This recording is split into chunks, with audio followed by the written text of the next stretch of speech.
ڕەز بەهار ئەی مەی ئەڵوە نووسادە، نەتدیوە پەترۆی پیاڵەی بادە،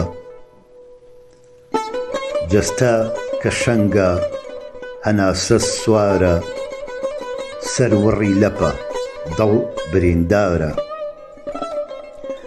هەناسە ڕەشە هەست پلیشاوە، بانگ لە بەربین و قورگا خنکاوە، پێست بەسەر ئێسکا قرچ هەڵگەڕاوە، لەشە جەنراوە سەرە بڕاوە.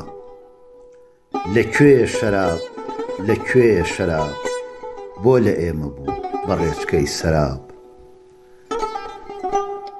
ئەبێ لەکوێ بێبۆن و بەرامەی، ئەو ڕەنگە ئاڵ و ئەو تفتە تامەی، ئەبێ لەکوێ بێ درەوشەی سووری، ڕووناچی تیشک و بڵێسەی دووری. وا دیارە هەڵپە و ئاوات و ئۆخەی، ئەبێ ببەینە پەنا شوشەی مەی. ئەی گەردن ڕەوان وێنەی نازداران، ساف هەر وەک نیگای چاوی خۆماران، بێگرد هەر وەکو دەرونی مەردان، بێخەوش وەک گوڵی سای پەنابەردان. لەکوێیە شەراب لەکوێیە شەراب، بۆ مەزەی ئەوە گیان بوو بە کەباب. وا دیارە هەڵپە و ئاوات و ئۆخەی، ئەبێ ببەینە پەناک و پەیمەی. سەبوو ئەی کانگای بیری ئیفلاتون، پیاڵە و شوشەوا بوون بە ئەپرون.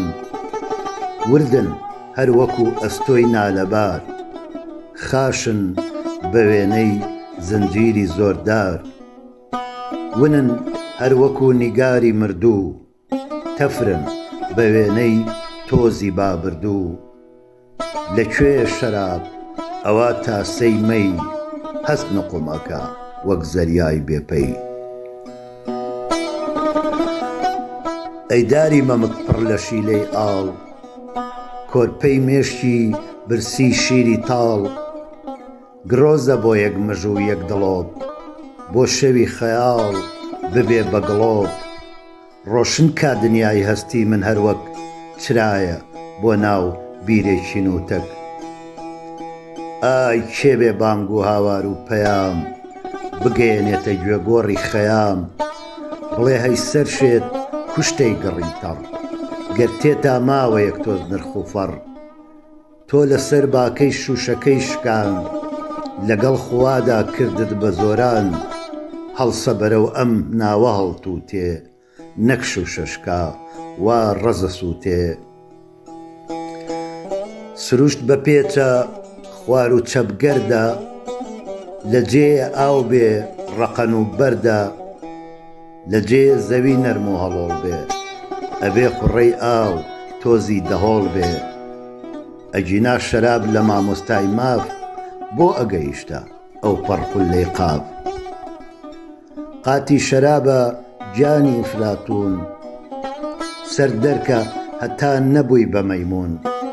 بەرەو مەڵبەندی کوردستان ڕەوتێ، نەک کوپەشکا وا ڕەزە سووتێ.